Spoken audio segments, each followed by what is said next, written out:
రాజభారం ఉన్నది.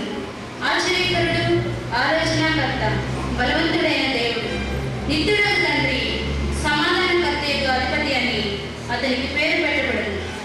ఇది మొదలుకొని మితి లేకుండా దానికి వృద్ధి క్షేమమును కలిగినట్లు సర్వకాలము దావీదు సింహాసనమును రాజ్యమును నియమించును. న్యాయం వలనను నీతి వలనను రాజ్యమును స్థిరపరచుటకు అతడు సింహాసనాన్ని సీనుడై రాజ్య పరిపాలన చేయును. సైన్యములకు అధిపతి అగు యెహోవా ఆసక్తి కలిగి దీనిని నెరవేర్చును.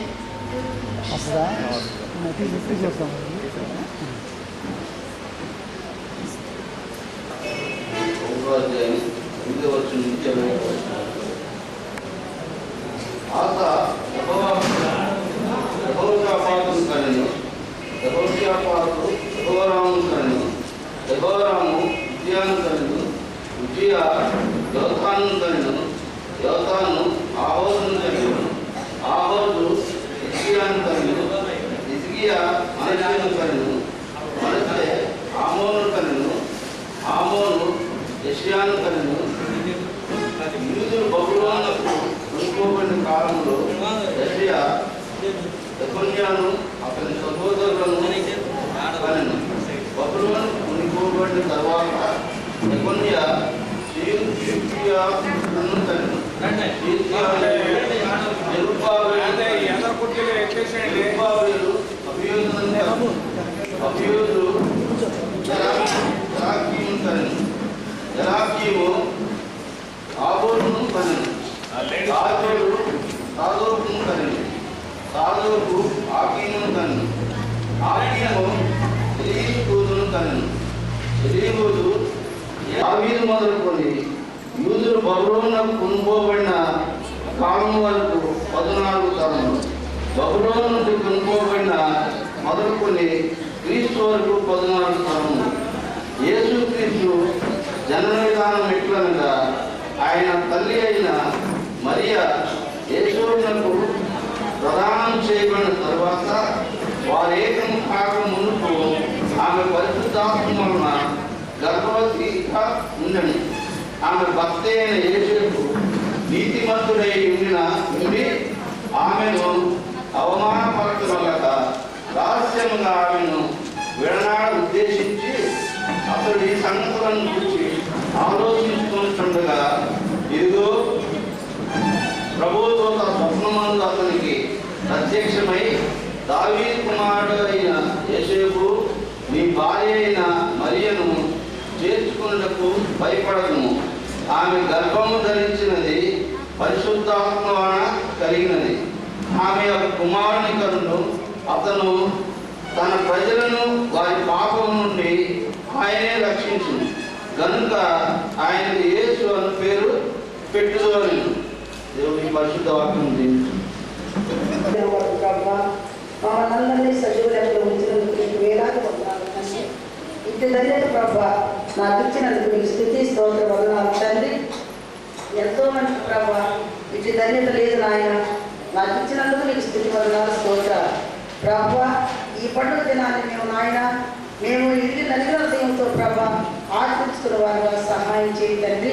కూడిన పెట్ట జీవించిన ఆయన ప్రభా, ఇంకా కార్యక్రమం జరగని ఉంటుండగా ప్రభా వాటిలో మీరు తోడుగా ఉన్నాడు తండ్రి.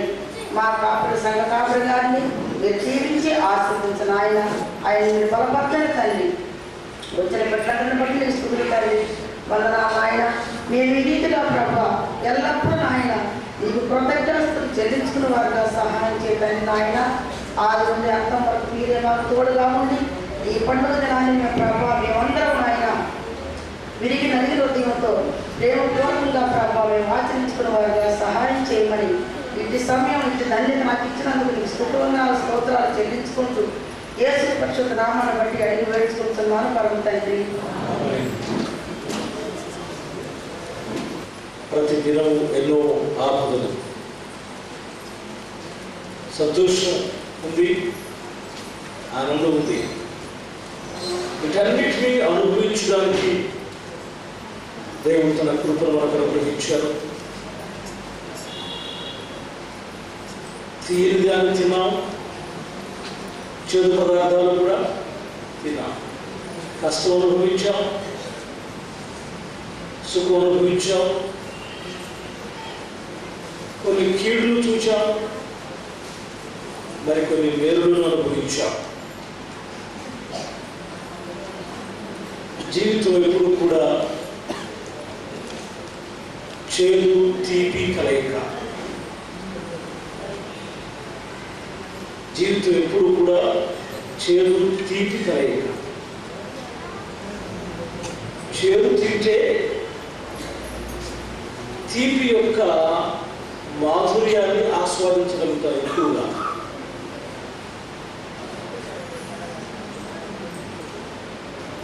ఎప్పుడు తీపే తింటున్నాం అనుకోండి, ఆ తీపి యొక్క అనుభవాన్ని మనం అనుభవించలేము పూర్తిగా. ఒకసారి చేదు తిని, ఒకసారి చేదు పదార్థాలను తిని ఆ తర్వాత తీపిని తినండి, అబ్బా ఎంత బాగుంది. రోజు తీపి తింటుంటే అబ్బా ఎంత బాగుంది అనలేదు. ఒకసారి చేదు అనుభవాన్ని కూడా మనం అనుభవించాలి జీవితంలో. ఇటు అనుభవాలు ఎన్నింటిలో మనం దాటి ఉంచాం. ఇటు అనుభవాలు ఎన్నింటిలో మనం దాటి ఈ క్రిస్మస్ దినానికి మనం ఆయన సన్నిధికి చేరుకున్నాం. ఇది మన ఎడల ఆయనకున్నటువంటి ప్రేమ, మన ఎడల ఆయనకున్నటువంటి కృప. మన నీతిని బట్టి, మన యోగ్యతను బట్టి, మన మంచితనాన్ని బట్టి కాదు, కానీ కేవలము తన ఉచితమైనటువంటి కృపను బట్టి మనము కాపాడి ఈ దినమున రీతిగా మనం అందరము ప్రభు సన్నిధిలో సంతోషించడానికి, ప్రభు నరావతారిగా జన్మించినటువంటి ఆ దినాన్ని జరిగించుకోవడానికి ప్రభు మనకు ఈ సమయాన్ని ఇచ్చారు. అందుకు గాను దేవునికి ఎంతగానైనా మనము కృతజ్ఞతాస్తుతులు చెల్లించవలసిన వారమైనా అందరము ఒకసారి దేవునికి స్తుతులు చెల్లించుకుందాం. హల్లెలూయా, హల్లెలూయా, హల్లెలూయా. దేవుని నామమునకు వందనాలు చెల్లిస్తున్నాను కదా. ఈ సమయంలో దేవుని యొక్క వాక్యంలో నుంచి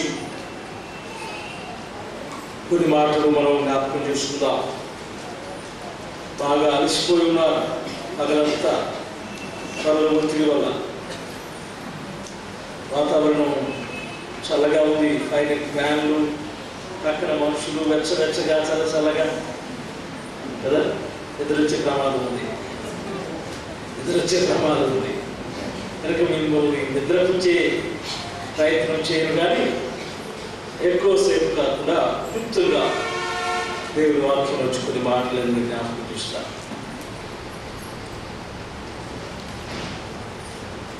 మనము మొదటి దినము మన యొక్క కూటాల్లో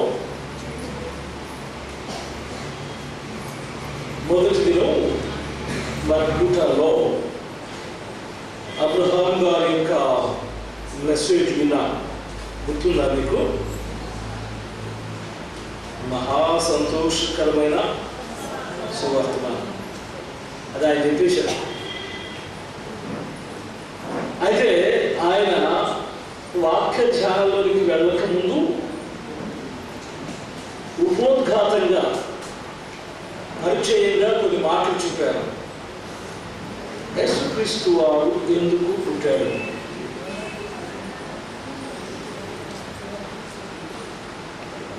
యేసుక్రీస్తు లేక దేవుడు ఎందుకు ఈ లోకానికి రావాల్సి వచ్చింది?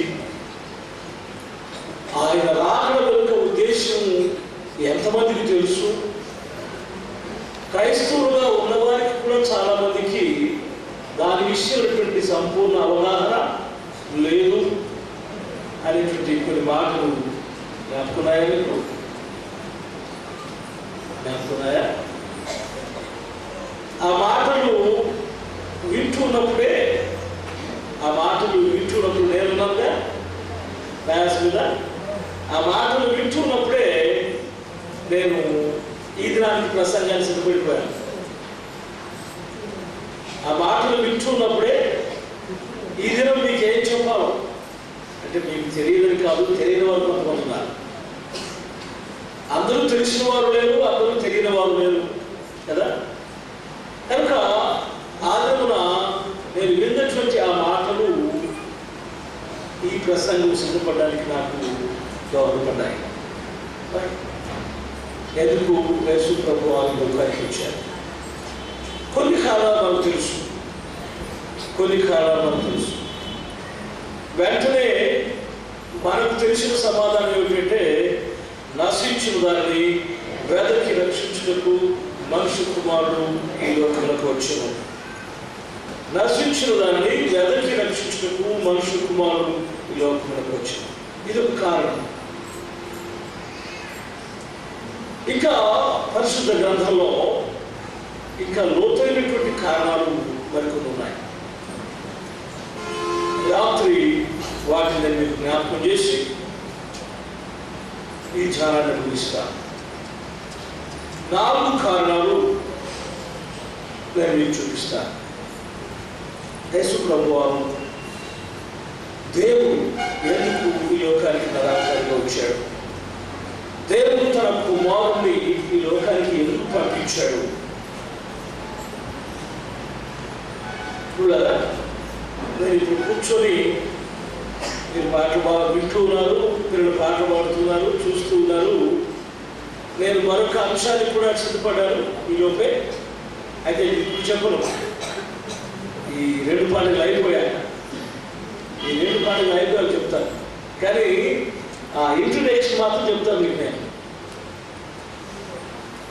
ఏం చెప్పాలనుకుంటున్నానో సిద్ధపడండి దాని కొరకు మెంటల్గా. నేను ఆ వాక్యాలు చదువుతున్నప్పుడు నాకు వెంటనే స్ఫురణకు వచ్చింది. ఈ మధ్య కొంతమంది, నేను వారి పేరు చెప్తాను, యెహోవా సాక్షులు సంఘాలు చాలా గర్వం చేస్తున్నారు. యెహోవా సాక్షులు చాలా మంది ఇళ్లకు వెళ్ళి చాలా తప్పు బోధన చేస్తున్నారు. నేను తప్పు బోధ అంటాను, ఎందుకు తప్పు బోధ మీకు చెప్తాను తర్వాత. చాలా మంది నా దగ్గరకు వచ్చారు, ఇదేమిటండి అని. అయితే నేను వాళ్ళ కూడా చెప్పు, నా కుటుంబం ఒక రోజు నేను దాని గురించి పూర్తిగా మీతో మాట్లాడాలనుకుంటున్నాను. సో దానికి కూడా సిద్ధపడండి, బైబిల్ చదవండి.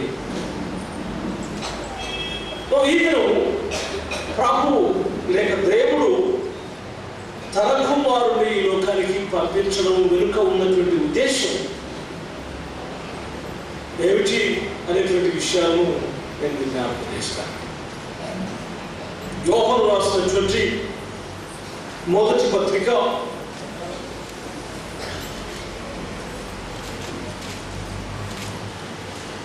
3వ అధ్యాయం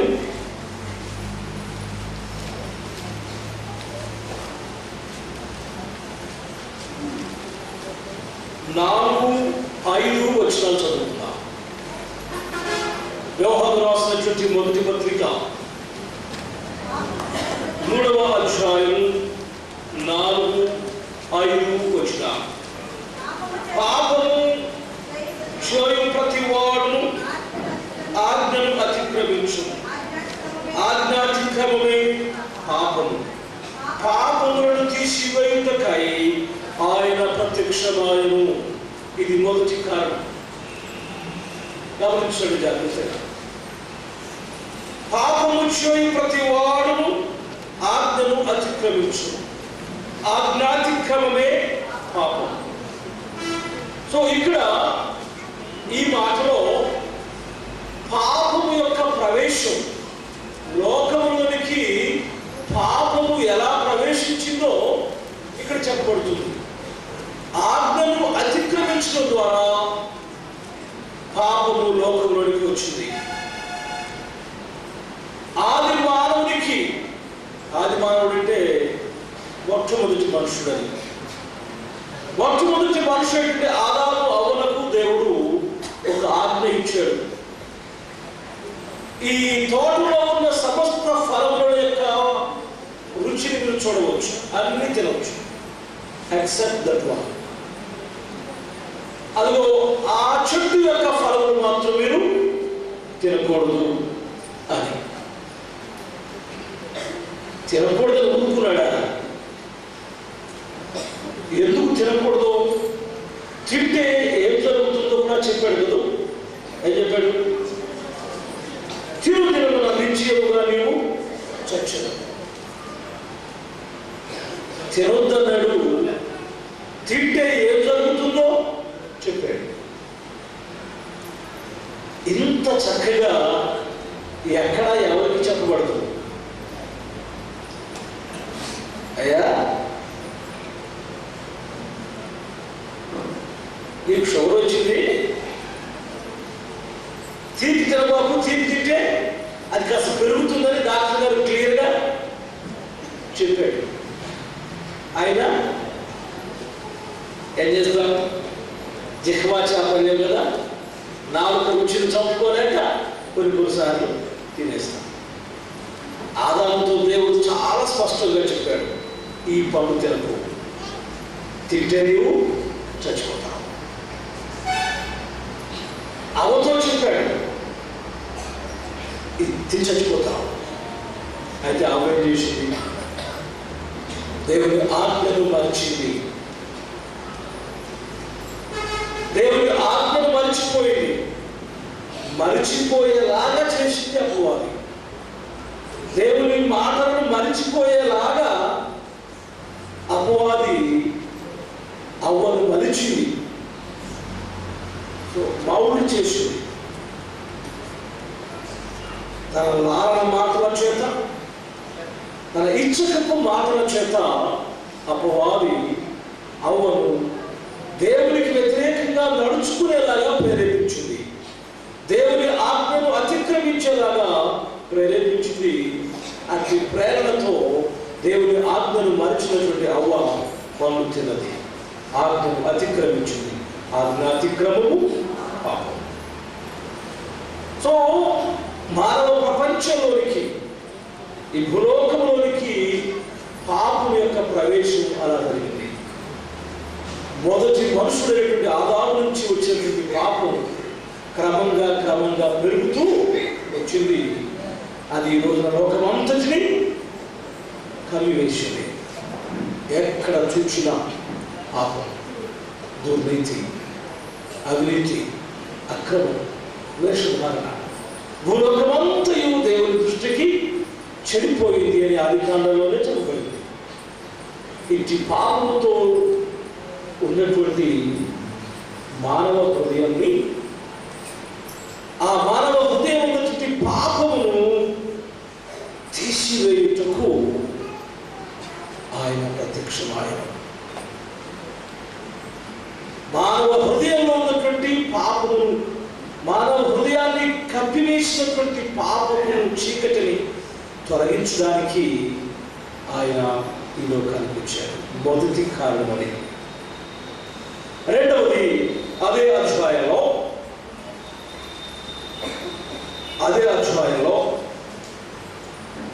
8వ వచనం చూడండి. అపవాది మొదటి నుండి పాపము చేయుచున్నాడు కనుక పాపము చేయువాడు అపవాది సంబంధి. అపవాది యొక్క క్రియలను లయపరచుటకే దేవుని కుమారుడు ప్రత్యక్షమాయను. అపవాది క్రియలను లయపరచుటకు ఆయన ప్రత్యక్షమయ్యాడు. ఇక్కడ గమనించండి, ఒకటి మానవ హృదయంలో ఉన్నటువంటి పాపమును తీసివేయాలి. అయితే ఒకవైపు నుంచి దైవ కుమారుడైన యేసు పాపము తీసివేస్తూ ఉంటే, మరొక వైపు నుంచి అపవాది పాపాన్ని చొప్పిస్తూ ఉంటాడు. మీకు ఒక మాట జ్ఞాపకం చేస్తాను. గురువులు గోధుమల ఉపమానంలో 10 వారు వచ్చి, అయ్యా గోధుమల పంటలో పురుగులు ఉన్నాయి, వాటిని పెరికి వేద్దాం అన్నారు. ఆ సందర్భంలో అసలు ఈ గురువులు ఎలా వచ్చాయి అనేటువంటి సందేహాన్ని తీరుస్తూ ఏమంటే అపవాది ఆ విత్తనాలు నాటి వెళ్ళిపోయాడు. అపవాది ఆ విత్తనాలు నాటి వెళ్ళిపోయాడు. సో దేవుని వాక్యము దేవుని పని చేస్తుంది. యేసు ప్రభువు వారు ఒకవైపు నుంచి పాపాన్ని తీసివేస్తూ మానవ హృదయాన్ని శుద్ధి చేస్తూ ఉంటే మరొక వైపు నుంచి అపవాది విత్తనాలు నాటుతాడు. కనుక ఏం చేయాలి? అసలు అపవాదినే లయపరచాలి. అసలు అపవాదినే లయపరచాలి. అపవాదిని లయపరిస్తే ఇక వాడు ఆ పని చేయడు కదండి. కీడు చేసే మనిషినే తీసేయాలి అసలు. అందుకే ఇక్కడ రాయబడిన మాట గమనించండి. అపవాది యొక్క క్రియలను లయపరచుటకే, అంటే అపవాది క్రియలు లయపరుచుంటే అపవాదిని లయపరచు. ఎక్కడ లయపరిచాడు యేసు ప్రభువు వారు అపవాదిని? ఎక్కడ? శిలువలో. శిలువలో యేసు ప్రభువు వారు అపవాదిని జయించాడు. మరణపు ముళ్ళు విడిచి సజీవుడై ఆయన లేచాడు. అపవాదిని పాతాళంలోనికి త్రొక్కివేసినట్లుగా మనం చెప్పబడుచున్నది. వారి క్రియలను పూర్తిగా లయపరిచాడు. సో యేసు ప్రభువు వారు ఎందుకు వచ్చారంటే అసలు పాపములకు కారకుడైనటువంటి అపవాదిని లయపరచాలి, వారిని తీసివేయాలి, వారి పాతాళము త్రొక్కివేయాల్సి అవసరం గురించి ప్రభు ఎరిగిన వారై తన కుమారుని ఈ లోకానికి పంపాడు. దైవ ప్రత్యక్షతలో అది రెండవ కారణంగా మనం చూస్తున్నాం. మూడవ కారణం ఏమిటంటే, మూడవ కారణం 4వ అధ్యాయం, అదే పత్రిక 4వ అధ్యాయం 9వ వచనం చూద్దాం. యోహాను రాసిన మొదటి పత్రిక 4వ అధ్యాయం 9వ వచనాన్ని చూసినట్లయితే, మనము ఆయన ద్వారా జీవించున్నట్లు దేవుడు తన అద్వితీయ కుమారుని లోకములోనికి పంపెను.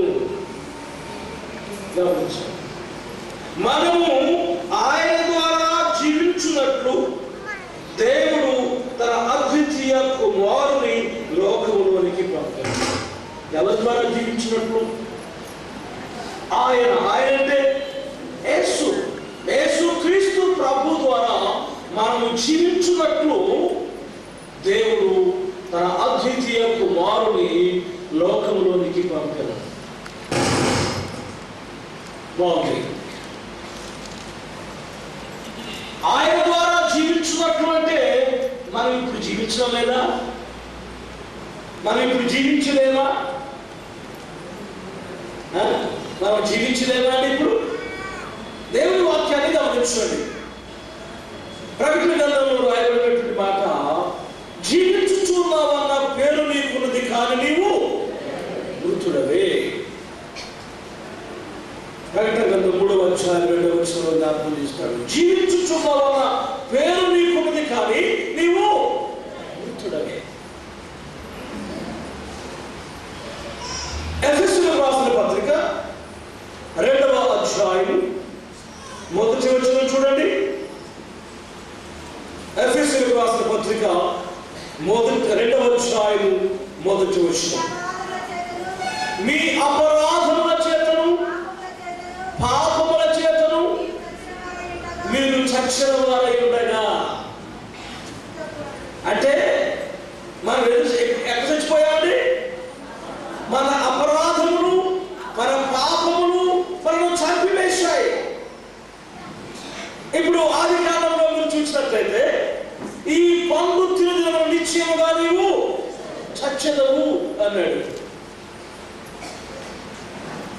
చచ్చిపోయిన మాట వాస్తవమే, కానీ అది శారీరకంగా చచ్చిపోవడం కాదు.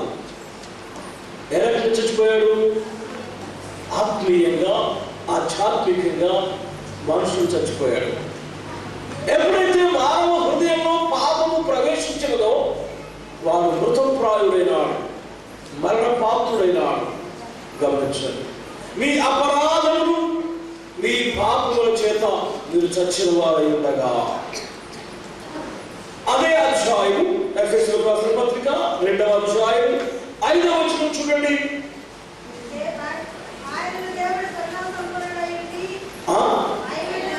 ఆయనను ఏమైనను చచ్చిన వారమైనను, అదండి కంటిన్యూషన్.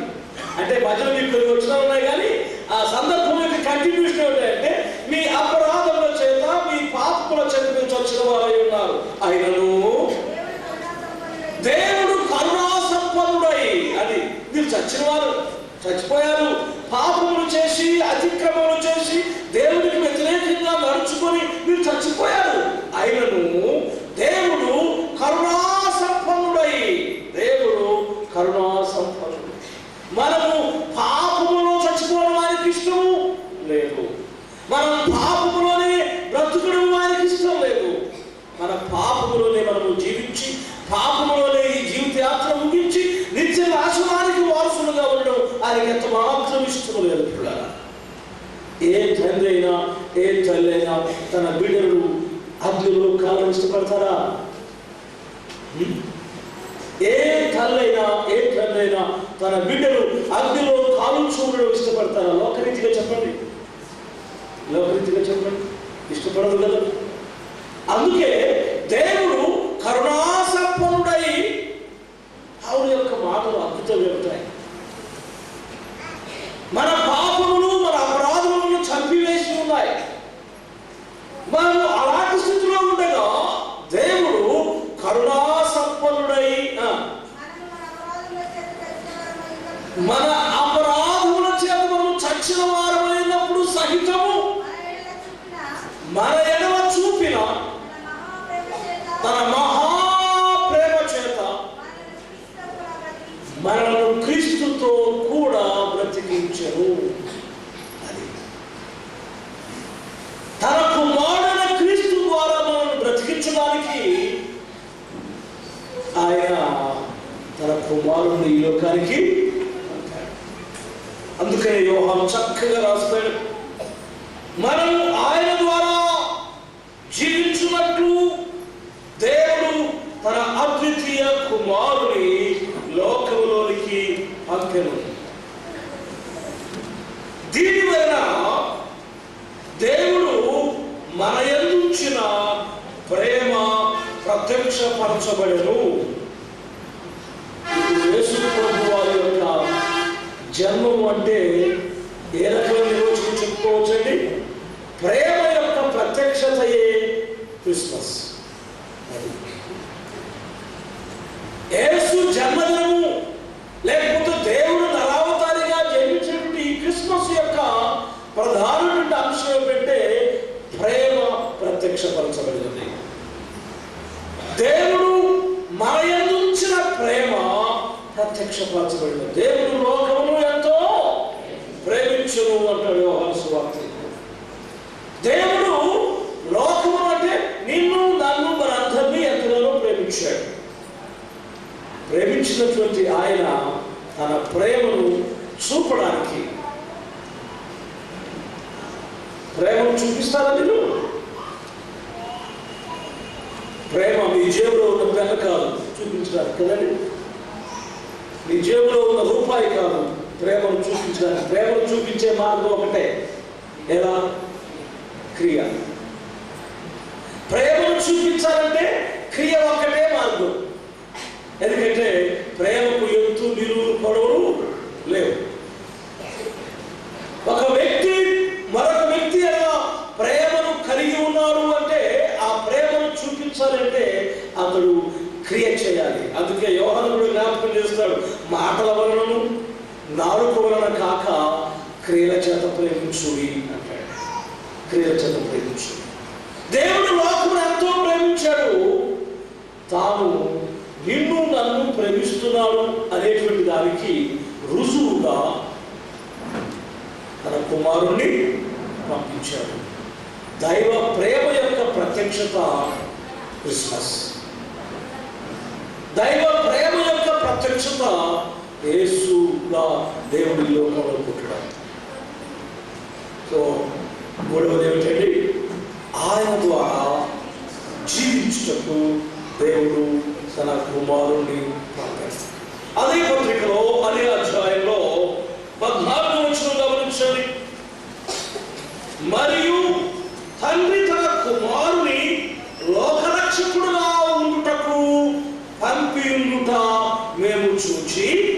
సాక్ష్యమిచ్చుచున్నాము. తండ్రి తన కుమారుని లోకరక్షకుడుగా ఉండుటకు పంపేయాడు. లోకరక్షకుడు అంటే మనందరి రక్షకుడు. గబ్రియలు మాటలు జ్ఞాపకం చేసుకోండి. మరియతో చెప్పిన మాటలు ఏమంటున్నది? ప్రజలను వారి పాపము నుంచి ఆయన రక్షించును గనుక ఆయనకు యేసు అని పేరు పెట్టుడు. పిల్లలు గమనించండి, యేసు క్రీస్తు ఆయన పేరు కాదు, యేసు మాత్రమే ఆయన పేరు. జాగ్రత్త గమనించండి, యేసు మాత్రమే ఆయన పేరు, క్రీస్తు ఆయన పేరు కాదు. అది ఆయన పరిని సూచించేటువంటి ఒక పదం. క్రీస్తు అనగా అభిషిక్తుడు, యేసు అనగా రక్షకుడు. సో రెండింటిని మనం కలిపి చూస్తూ ఉన్నా వాటి భావాలు వేరు. యేసు అంటే రక్షకుడు, క్రీస్తు అనగా అభిషిక్తుడు. అభిషిక్తుడు అంటే ఏర్పాటు చేయబడినవాడు అని అర్థం. ఏర్పరచబడినవాడు. దేని కొరకు ఏర్పాటు చేయబడినవాడు? రక్షణ సిద్ధపరచడానికి, రక్షణ కొరక ఏర్పాటు చేయబడినవాడు. లేకపోతే మనుషులందరి పాపముల నిమిత్తమై తన యొక్క రక్తమును చిందించుటకు ఏర్పాటు చేయబడిన దేవుని గొర్రె పిల్ల యేసు. గమనించండి, లోకమునకు రక్షకుడుగా ఉంటకు దేవుడు తన కుమారుణ్ణి పంపించాడు. రక్షకుడుగా ఉండడానికి. అవును, యేసు ప్రభువు లోకరక్షకుడు. యేసు ప్రభువు లోకరక్షకుడు. నీకు నాకు లోకమంతటికి రక్షకుడే. నీవు అంగీకరించు, అంగీకరించకపో, ఆయన రక్షకుడే. మనుషులందరి కొరకు తన ప్రాణం పెట్టినటువంటి వాడు ఆయన. యోహాను అంటాడు, యేసు రక్తం ప్రతి పాపం నుంచి మనల్ని పవిత్రులుగా మనల్ని పవిత్రపరిచి రక్షణ మార్గంలో నడిపించడానికి రక్షకుడుగా వచ్చాడు. రక్షకుడుగా వచ్చాడు. సాతాను యొక్క బంధకాల్లో మరిగిపోతున్నటువంటి మరణము, సాతాను యొక్క దాసత్వంలో జీవిస్తూ పాపంలో కొట్టుమిట్టాడుతూ సత్యము తెలుసుకోలేక అంధకారంలో జీవించేటువంటి నిన్ను నన్ను వెలికి తీసి రక్షించుటకు ఆయన ఈ లోకానికి వచ్చాడు. పాపపు ఊబిలో దావీదు మహారాజులకు చీకట గల దొంగ ఊబి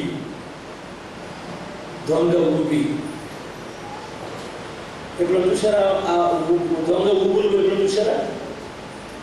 పైకి అది చక్కగా ఆరిన నేలలాగే కనబడుతుంది. అసలు ఎంత మాత్రము అక్కడ లోతైన గొయ్యి ఉన్నటువంటి అసలు మనకు తెలియదు. అంత ఆరిపోయి భూమి అంతా నెరవేర్చి చాలా గట్టిగా ఉన్నట్టు అనిపిస్తుంటుంది. ఒకవేళ మనం దాన్ని గమనించకుండా గమనించడానికి అవకాశమే ఉండదు. కాలు వేస్తే నెమ్మదిగా లోపలికి తీసుకెళ్ళిపోతుంది. చీకట కదా దొంగ ఊరు. జిగట, పాపము జిగట. జిగట అంటే జిగురు, బంక. అసలే ఊపి ఆ పైనది జిగట. దాంట్లో దిగితే లోపలికి పోతూ ఉంటాం, బయటికి రావడానికి వీలు కాదు. ఎందుకంటే పట్టేస్తుంది, మనం జిగట్లాగా పట్టేస్తుంది. అందుకే జిగట గల దొంగ ఊబి అంటాడు. పాపము అలాంటిది. అలాంటి జిగట గల దొంగ ఊబిలో కూరుకుపోతూ రక్షించువారు లేక,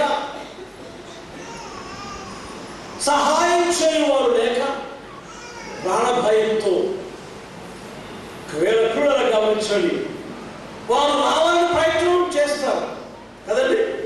దానిలో నుంచి రావాలని ప్రయత్నం చేస్తారు. ఈ రోజు అనేకులు పాపముల నుంచి రావాలని ప్రయత్నం చేస్తారు, సిన్సియర్గా ప్రయత్నం చేస్తారు. No doubt.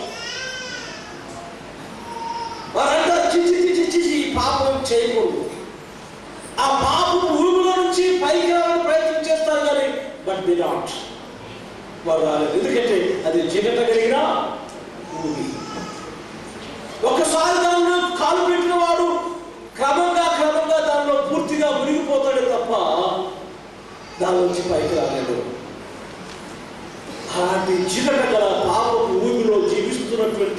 మునిగిపోతున్నటువంటి నిన్ను నన్ను తన చేయి పట్టుకొని పైకి లాగి రక్షించడానికి దేవుడు తన కుమారుణ్ణి ఈ లోకానికి పంపించాడు.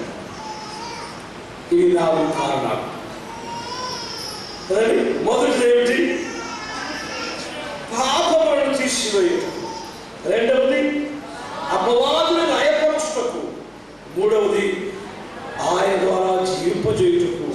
నాలుగవది రక్షకుడుగా రక్షణ కలుగు చేయడానికి దేవుడు తన కుమారుని ఈ లోకానికి పంపించాడు. ఈ యావత్తు పనిలో ఒకటి ఇందులో ప్రేమ ఉన్నది అంటే చక్కని మాట. మీరు యోహాను పత్రిక చదువుతూ ఉంటే, యోహాను రాసిన మొదటి పత్రిక కానీ 2వ పత్రిక కానీ చదువుతూ ఉంటే అద్భుతంగా ప్రేమను గురించి వివరిస్తాడు యోహాను. ఇందులో ప్రేమ ఉన్నది. ఎందులో? తన కుమారుని ఈ లోకములోనికి ఆయన పంపడంలో ప్రేమ ఉన్నది. ఈ రాత్రి క్రిస్మస్ సందేశం ఒకటే చూడారా? ఒకటే నేను చూపిస్తాను. 7వ వచనం గమనించండి. 4వ అధ్యాయం 7వ వచనం. ప్రియులారా, మనము ఒకరినొకరు ప్రేమించము. ఆయన మనల్ని ప్రేమించినాడు కనుక మనం కూడా ఒకరినొకరు ప్రేమింప బద్ధులమైన. ప్రేమ లేని వాడు దేవుని వాడు కాడు. ప్రేమను ఎరుగని వాడు దేవుని వాడు కాడు. రాత్రి నీవు ప్రేమ కలిగి ఉంటేనే నిజ క్రైస్తవుడు. ప్రేమ కలిగి ఉన్నప్పుడే యేసుక్రీస్తు ప్రభువు నీలో నిలిచి ఉంటాడు. ప్రేమను జరిగించువాడుగా ఉన్నప్పుడే దేవుని బిడ్డగా నీవు బతుకుతావు. ప్రేమ లేని వాడు అయితే వ్యర్థుడమే. దేవుడు మనల్ని ప్రేమించి ఈ లోకానికి వచ్చి తన ప్రాణములు పెట్టాడు. మరి వాక్యం ఏంటంటే ఆయన మనల్ని ప్రేమించినప్పుడు మనము ఒకరినొకరు ప్రేమించము. ఇది పాట మన జీవితంలో. ఒకరినొకరు ప్రేమించుకోవాల్సిన అవసరం ఉంది. ప్రేమే అన్నిటికీ మందు. అంటే అన్నిటికీ మందు ప్రేమ. ప్రేమ లేకపోతే ఇంక ఏమీ లేదంటే. ప్రేమ లేకపోతే సమస్త సమస్యలకు ప్రేమ లేకపోవడమే కారణం అండి. అంతే. ప్రేమ లేకపోవడమే అన్ని సమస్యలకు కారణం. మీరు ఏ సమస్యలను చూడండి, ప్రేమ లేకపోవడమే అన్ని సమస్యలకు కారణం. కుటుంబంలో సమస్యలకు కారణం ప్రేమ లేకపోవడం. అది ఎలా సార్ అంటే అంటే వివరించడానికి సమయం కాదు. కానీ నీ ఆర్థిక ఇబ్బందులు కూడా ప్రేమ లేనితనమే. అది కూడా తినడా? అవును. ఈ రోజున నీవు ఆర్థికంగా సమస్యలు ఎదుర్కొంటున్నావంటే కారణం ప్రేమ లేకపోవడమే. నీ భార్యను నీ బిడ్డలను నీవు ప్రేమిస్తూ ఉంటే నీవు కష్టపడి పని చేస్తావు. వారి కొరకు ఆహారాన్ని సమకూరుస్తావు. నీ భార్య బిడ్డలను నీవు ప్రేమిస్తూ ఉంటే నీవు కష్టపడిన సొమ్మును వారికి ఉపయోగపడేలాగా చేస్తావు. కానీ నీ త్రాగుడుకు నీ వ్యసనాలకు దుర్వినియోగం చేయవు. అంతే అంతే. నువ్వు వారిని ప్రేమిస్తే ఆ పని నువ్వు చేయవు. ఈ రోజున నీవు ఆరోగ్యంగా వేలకు వేలు నీవు వ్యర్థంగా దుర్మార్గం చేస్తున్నావంటే నీలో ప్రేమ లేదు. నీలో ప్రేమ లేదు. ప్రేమ లేకపోవడం. నీ బిడ్డలకి నీకు ప్రేమ లేదు. నీ భార్యకి నీకు ప్రేమ లేదు. నీ తల్లిదండ్రులకు నీకు ప్రేమ లేదు. వారిని గుర్చినటువంటి బాధ్యతలు నీకు లేవు. అందుకే నీ సొమ్మును నీవు దుర్వినియోగం చేస్తున్నావు. నిజంగా వారిని ప్రేమిస్తే వారిని సంతోషపెట్టే ప్రయత్నం చేస్తావు కదా. వారిని పోషించే బాధ్యతలు తీసుకుంటావు కదా. నీ పొట్ట వరకు నువ్వు చూసుకో. నీ పట్టుదలను చూసుకో. సృష్టిలో నోరు లేని ప్రాణులు తన ప్రేమను చూపిస్తాయి సంతానం పట్ల. ఎక్కడి నుంచో ఆహారం తీసుకొచ్చి కాకి తన పిల్లలకు నోట్లో పెడుతుంది ఆహారం. అది రెక్కలు వచ్చి ఎగిరిపోయేదాకా ఎంత చక్కటి ప్రేమ చూపిస్తున్నాయి. కాకి ఎక్కడెక్కడి నుంచో పురుగుల్ని పుట్టలని పదార్థాలను మూట పెట్టుకుని వచ్చేసి గూట్లో ఉన్న తన పిల్లలు నోరు తెరిస్తే మీరు ఎప్పుడు చూసారు ఆ దృశ్యాన్ని? తల్లి పక్షి రాగానే గూట్లో ఉన్న పిల్ల పక్షులు నోరు తెరుస్తాయి. ఎంత చక్కగా తల్లి పక్షి ఆ నోట్లో జారపిలుస్తుంది ఆహారాన్ని. ఎంత ప్రేమ! సృష్టిలో ఎంత ప్రేమ ఉంది, సృష్టిలో ఎంత ప్రేమ ఉంది. ఒక కుక్క ఎక్కడెక్కడో ఏదేమో తినేసి తన రొమ్ముల నిండా పాలు నింపుకొని వచ్చి తన పిల్లల దగ్గర పడుకుంటుంది నాగలని కదా. ఏది మనిషిగా నీరు ప్రేమ? అందుకే అంటాను, ఈ రోజున ప్రతి సామాజిక సమస్యకు ప్రేమ లేని తనమే కారణం. ఒక మనుషుని మరొకరిని మనుషుడు నిర్దాక్షిణ్యంగా కొడుతున్నాడంటే ప్రేమ లేకనే కదా. నిర్దాక్షిణ్యంగా చంపుతున్నాడంటే ప్రేమ లేకనే కదా. నిర్దాక్షిణ్యంగా గాయపరుస్తున్నాడంటే ప్రేమ లేకనే కదా. ప్రేమ ఉంటే ఏ సమస్య. అందుకే ప్రేమ అన్నిటికంటే ఉత్తమమైనది అంటాడు. అందుకే దేవుడు ప్రేమాస్వరూపి అంటాడు. అట్టి ప్రేమాస్వరూపి దేవుడు నా రావతారిగా నీ దగ్గరకు వచ్చాడు, నా దగ్గరకు వచ్చాడు, మనందరి దగ్గరకు వచ్చి ప్రేమించడం నేర్పాడు, ప్రేమను పంచాడు. ప్రేమించగలగో తాను చేసి చూపించాడు. సాటి మనుషులు ప్రేమించగలగో చేసి చూపించాడు. ఆయన ప్రేమ మరణానికి దారి తీసింది. మనల్ని ప్రేమించాడు కనుక మన కొరకు ప్రాణాన్ని ఇచ్చాడు. రాత్రి కలిగిన మనము ఒకరినొకరు ప్రేమించాం. ఇదే క్రిస్మస్. ప్రేమ లేకపోతే క్రిస్మస్ కాదు. ప్రేమను పంచలేని వాడు క్రైస్తవుడు కాదు. నీకున్న ప్రేమను ఇతరులతో పంచుకోవాలి. నీకున్నటువంటి ప్రేమను ఇతరుల పట్ల చూపించు. అదే దైవ సంబంధమైన ప్రేమ. అట్టి ప్రేమ కలిగిన వాడే నిజ క్రైస్తవుడు.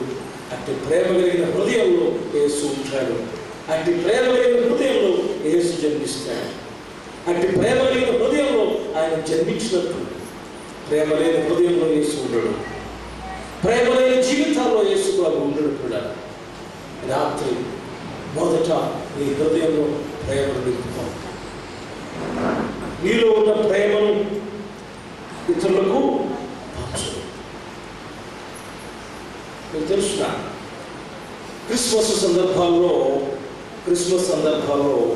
ప్రత్యేకంగా ఈ క్యాండిల్ లైట్ సర్వీసెస్కు ప్రత్యేకంగా ఇస్తారండి. క్యాండిల్ లైట్స్ ప్రవృత్తిలో ఒక పాట ఉంది. ఏమిటది? తాను కలుగుతూ తాను కరిగిపోతూ ఇతరులకు వెలుగుతుంది. తాను కరిగిపోతుంది, తన రూపాన్ని కోల్పోతుంది, తన సర్వస్వాన్ని కోల్పోయినప్పటికీ కూడా చివరి దాకా తన వెలుగును లోకానికి పంచుతుంది. That is Christian life. అది క్రీస్తు ప్రేమ. ఆఖరి వరకు, మరణ ఘడియల వరకు ఆయన నన్ను ప్రేమించాడు. మరణ ఘడియల వరకు ఆయన నన్ను ప్రేమించాడు. ప్రేమించమని ఏదో చూపించాడు. ప్రేమించుకోమని చెప్పాడు. మీరు ఒకరినప్పుడు ప్రేమించుకోండి. రాత్రికాల సమయంలో ప్రేమించాలి. ప్రేమ ప్రేమ ప్రేమ ఇటు ప్రేమను మనం కలిగినప్పుడు లోకమంతా నందనవలనే. లోకమంతా నందనవలన. లోకమంతా ఒక సుందరమైనటువంటి దృశ్యంగా మనం చూడగలుగుతాం. ఈ హింస ఉండదు, ఈ రక్తపాతం ఉండదు, ఈ వర్గాలు ఉండవు, ఈ ముఠాలు ఉండవు, ఈ కక్షలు ఉండవు, ఈ అసూయ ద్వేషాలు ఉండవు. ప్రేమ ఉంటే ప్రేమ లేకపోతే అన్ని అవలక్షణాలే. ప్రతి దుర్నీతి ప్రేమ లేకపోవడం వల్ల కలుగుతుంటుంది. అందుకే దేవుని ప్రేమ యొక్క ప్రత్యక్షతగా యేసు ప్రభువు అనే లోకానికి వచ్చారు. ఇందులో ప్రేమ ఉన్నది. ఈ రాత్రి అట్టి ప్రేమను మీ హృదయంలో తీసుకోవాలి. ప్రేమ స్వరూపినటువంటి దేవునికి నీ హృదయంలో చోటు. ఆయన ఆ రోజున జన్మించినప్పుడు ఒకవేళ స్థలం లేక పశువుల పాకలో పుట్టి ఉండవచ్చు, పుట్టాడు.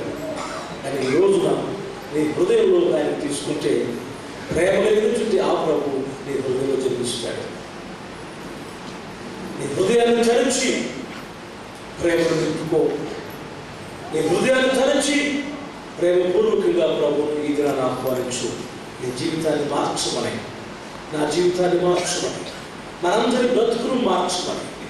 ప్రేమ మార్చేస్తుంది. ప్రేమ ఎప్పుడైతే వస్తుందో అన్నీ ఉన్నట్టే. ప్రేమ క్షమిస్తుంది కదండి, ప్రేమ క్షమిస్తుంది, ప్రేమ ఓర్చుకుంటుంది, ప్రేమ త్యాగం చేస్తుంది, ప్రేమ పంచిపెడుతుంది, ప్రేమ అన్నిటినీ సాధిస్తుంది. అన్నిటినీ సాధిస్తుంది. ప్రేమ ఉంటే అన్నీ ఉన్నట్టే. ప్రేమ ఉంటే దేవుడు ఉన్నట్టే. ఎందుకంటే దేవుడు ప్రేమ. నీ కుటుంబంలోని ప్రభువును ఆహ్వానించు, నీ హృదయంలోని ప్రభువును ఆహ్వానించు. ప్రేమ కలిగి మనిషిగా బ్రతుకు. ప్రేమ కలిగి మనిషిగా బ్రతుకు.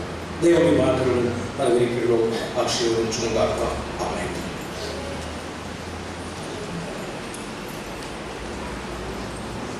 అందరూ అది మామూలుగా ఉంటే సంఘ సెక్రటరీ గారు ప్రకటనలు చేస్తారు. దానికంటే ముందు చిన్న ప్రార్థన చేయాల్సిన అవసరం ఉంది. దేవుని కృపను బట్టి ఒక 3 మంచి చైర్స్ మనం ఇక్కడ చూస్తున్నారు. మీరు సంఘము దేవుని పని కొరకు వాటిని సమకూర్చింది. వాటి కొరకు చిన్న ప్రతిష్ఠిత ప్రార్థన చేయాలని ఆశపడుతున్నాను. వాళ్ళు మూసుకున్నట్లయితే ప్రార్థన చేస్తున్నాను. ప్రేమ కలిగిన మా తండ్రి, కృప కలిగిన మా రక్షక, ఈ పరిశుభ్ర పాదములకు స్తోత్రాలు చెల్లిస్తున్నాము. రాత్రికాల సమయంలో మా తండ్రి, మీరు మమ్మల్ని ప్రేమించారు. ఆ ప్రేమ యొక్క ప్రత్యక్షత మీరు ఈ లోకానికి వచ్చారు. మీరు ఒకరినొకరు ప్రేమించుకోమని చెప్పారు. అట్టి ప్రేమను మా హృదయంలో నింపుకోవడానికి ఉపకరించుకోండి. ప్రేమ కలిగి నడుచుకోవడానికి సహాయం చేయాలని ప్రార్థిస్తున్నాను. మీకే స్తుతులు స్తోత్రాలు. అలాగే మా ప్రభువా, మీ పనిలో మీ పరిచయంలో వాడబడడానికి మీరు సమకూర్చినటువంటి ఈ మంచి వస్తువుల కొరకై, బహుమానాల కొరకై వందనాలు చూపిస్తున్నాం. వాటిని ప్రతిష్ఠించారు. వాటిని మాత్రమే కాదైనా ఈ ఆలయంలో ప్రతి దారుని ప్రతిష్ఠించారు. అవి మీ పరిచయంలో ఘనముగా వాడబడటం సహాయంగా చేయాలని ప్రార్థిస్తూ మరొకసారి మా తండ్రి, మీరు కలిగి ఉన్న ప్రేమ, మీరు మా ఎడల చూపిన ప్రేమ మేము కలిగి ఉన్నట్టు, మా ఎడల మీరు చూపిన ప్రేమ మేము ఇతరులకు చూపించినట్లుగా మమ్మల్ని బలపరిచి స్థిరపరచుకోండి. క్రీస్తు నామములో అడిగి వేడుకుంటున్నాము తండ్రి. ఆమేన్. ముందుగా మీ అందరికీ క్రిస్మస్ శుభాకాంక్షలు తెలియజేస్తున్నాను. ముఖ్యంగా రేపు జరగబోయే పండుగ కార్యక్రమాలు, ఈ యొక్క కార్యక్రమాలు చేసింది కొద్దిగా పెద్దవాళ్ళు పిల్లల్ని దీవించి ఆశీర్వదించి కొత్త వాళ్ళకి, యువకులకి అవకాశం ఇవ్వాలనే ఉద్దేశంతో ఇది తయారు చేయడం జరిగింది. మీరు పెద్దలంతా సహృదయంతో వాళ్ళని ప్రోత్సహించాలి. ఎందుకంటే మా తరం గురించి మీరు ప్రార్థనలు చేశారు, మా అభివృద్ధి గురించి మీరు ప్రార్థన చేస్తున్నారు, మీరు ఎల్లప్పుడూ ప్రార్థన చేస్తున్నారు. మీరు అలాగే చేస్తూ కొత్త వాళ్ళని ఈ యొక్క మార్గంలో పయనం చేయాలని ఈ యొక్క ఉద్దేశంతోనే ఈ కార్యక్రమాల్లో కొత్త పార్లమెంట్లో చేయడం జరిగింది. సహృదయంతో అందరూ అంగీకరించవలసిందిగా కోరుతూ ఈ యొక్క ప్రోగ్రాం నిర్వహిస్తున్నాను. రేపు 25/12/2005 ఆదివారం ఉదయం 10:30 గంటలకు ప్రారంభ ప్రార్థన ముళ్ళపాటి విశ్రాంతం గారు, సంగీతం BYF వారు, ప్రార్థన దారివేముల దేవయ్య గారు, బైబుల్ వాక్యం సండే స్కూల్ పిల్లలు, ప్రత్యేక పాటలు S. సుశీల గారు, బొప్పూరి రజనీ గారు, బోధాల నిర్మలా గారు, మోహనాసి రోజమ్మ గారు, రాచీటి డేవిడ్ గారు, రాచీటి ఇస్రాయల్ గారు, P. ప్రభుభూషణ్ గారు. ఉత్తర పట్టింతర బైబుల్ పట్టణం దొందూరి ఆదం గారు, ప్రార్థన రాచీటి రత్నారావు గారు, బైబుల్ పట్టణం శ్రీమతి సునీతా కుమారి గారు, రెండవ భాగం పల్లెబోదు ఎగోమి గారు, ప్రార్థన పోల సుందరరావు గారు, సందేశం రెవరెండ్ K. ఆండ్రూస్ గారు. కానుకూరు దిట్ట పరిచారకులు, కానుకూరు కొరకు ప్రార్థన ధన్యరాల సంతోషం గారు, ప్రకటన సెక్రటరీ గారు, వందన సమర్పణ ఏరుమణి గారు, అసిస్టెంట్ ట్రెజరర్, ప్రార్థన చిలక వజ్రమ్మ గారు. పర్లోక ప్రార్థన ఆశీర్వాదం సెలవు. 25/12/2005 ఆదివారం రాత్రి 8 గంటలకు సండే స్కూల్ పిల్లలకే మన విశ్వాసనీయ ప్రాంగణంలో సాంస్కృతిక కార్యక్రమాలు ఉంటాయి. పిల్లల్ని అందరూ ఆశీర్వదించాల్సిందిగా కోరుతున్నారు. అలాగే నూతన సంవత్సర కార్యక్రమం ఈ 31/12/2005 శనివారం రాత్రి కరెక్ట్గా 11:30 గంటలకు ప్రారంభమవుతుంది. విశ్వాసనీయంలో ప్రారంభ ప్రార్థన వినుకొండ యేసుదాస్ గారు, సంగీతం BYF వారు, ప్రార్థన దొంతులూరి మృదులా గారు, బైబుల్ పట్టణం 1వ భాగం యనమరి అనిల్ గారు, 2వ భాగం కందుల మరియ కుమారి గారు, ప్రార్థన భవనాథ్ దాస్ గారు, సందేశం ఆండ్రూస్ గారు, ప్రకటనలు సెక్రటరీ గారు, ముగింపు ప్రార్థన మంచిగుల సుబ్రహ్మ గారు, పర్లోక ప్రార్థన ఆశీర్వాదం. తర్వాత బోధాల ప్రతాప్ ఫ్రెండ్స్ సర్కిల్ వచ్చే కేకులు ఇవ్వబడుతున్నాయి. అది కూడా కాకుండా ప్రత్యేకంగా మన సంఘం కూడా ఈ స్వీట్స్ ప్యాకెట్లు పంపడం జరుగుతుంది. తర్వాత 1వ తారీఖు ఉదయం ఎర్లీ మార్నింగ్ 8 గంటలకు బాప్తిస్మలు ఉంటాయి. మీరు కొత్తగా బాప్తిస్మలు తీసుకోవాల్సినాక పాస్టర్ గారు కానీ, సెక్రటరీ గారు కానీ, ట్రెజరర్ గారు కానీ మీ పేర్లు నమోదు చేసుకోవాల్సిందిగా ప్రారంభిస్తున్నాను. నూతన సంవత్సర కార్యక్రమం 1/1/2006 ఆదివారం ఉదయం 10:30 గంటల నుండి ప్రారంభ ప్రార్థన కొరకూరు దేవరారావు గారు, సంగీతం BYF వారు, ప్రార్థన బోధాల బాబురావు గారు, బైబుల్ వాక్యం సండే స్కూల్ పిల్లలు, ప్రత్యేక పాటలు వినుకొండ దేవరారావు గారు, ఏరవ మోహన్ గారు, రాచీటి డేవిడ్ గారు, ఉరుకుపూడి శాంతకుమారి గారు, బాలంపూడి ఉదయ్ కుమార్ గారు, రాచీటి శిరీష గారు, బోధాల అబ్రహం గారు. ప్రార్థన కటికల భాగ్యరావు గారు, ఉత్తర ప్రస్తుత బైబుల్ పట్టణం దారివేముల ఏలియాబాబు గారు, ప్రార్థన బోధాల ఎలిసమ్మ గారు, బైబుల్ పట్టణం 1వ భాగం కటికల అనిల్ కుమార్, 2వ భాగం చిత్రపు బేబీ రత్నం గారు, ప్రార్థన ఎనబలి సువర్ణరత్నం గారు. ఈ బహుమతి ప్రధానం ఉంటుంది. తర్వాత పాస్టర్ గారి సందేశం ఉంటుంది. తర్వాత ప్రార్థన కొమ్ము మేరీ ఆండ్రూస్ గారు, కానుకూరు దిట్ట సంఘ పరిచారకులు, కానుకూరు ప్రార్థన బోధపాటి రాజమ్మ గారు, ప్రకటనలో వందన సమర్పణ సంఘ సెక్రటరీ గారు. పర్లోక ప్రార్థన ఆశీర్వాదంతో సెలవు. 1/1/2006 రాత్రి 8 గంటలు తెలుగు బాప్టిస్ట్ చర్చ్ మన క్వైర్ వారితో, మన పేరులో ఉన్న సింగర్స్ క్వైర్ వీళ్ళందరూ కలిసి ఒక సంగీత విభావాలు క్రైస్తవ గీతాలు ఆలపిస్తారు. దాంతోపాటు సండే స్కూల్ పిల్లల యొక్క సాంస్కృతిక కార్యక్రమాలు కూడా ఉంటాయి. విధిగా వచ్చి గ్రహించవలసిందిగా కోరుతున్నాం. అభినందనతో ఎగ్జిక్యూటివ్ కమిటీ. Thank you. అందరూ మౌనంగా ఉన్నట్లయితే నేను మా సలోని గారు ప్రార్థన చేస్తారు. ఆ ప్రార్థన తరువాత అందరూ నిలబడి ప్రభు ప్రార్థన ఆశీర్వాదంతో ఈ యొక్క క్రిస్మస్ రాత్రి కార్యక్రమాలు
Dari